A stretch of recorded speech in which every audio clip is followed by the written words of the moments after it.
Hey there, road trippers. It's time to ramp and roll. Are you ready? Let's get started.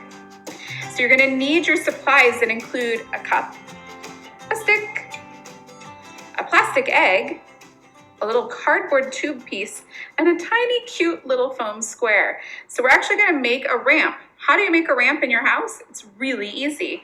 You're just gonna grab a book or maybe a block and lean it up against something. I just have this nice little tray here, and I'm gonna lean it up right here, and it has this nice slope and slant.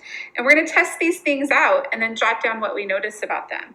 So you need to have a pencil or marker nearby too to jot down your thoughts, and we'll test these things on there. You can make a prediction. Which ones do you think will roll down the ramp?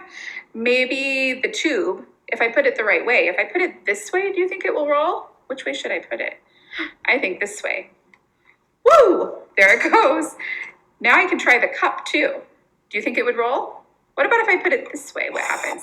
Oh, it slides. It doesn't roll. If I put it on the side, what do you think will happen? Will it roll straight or crooked? Let's see. Woo, it did a spin out at the bottom down there.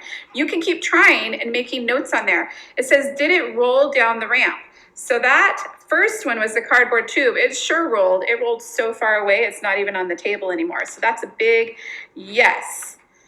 My cup kind of rolled, but it did a little whirly twirly at the end as well.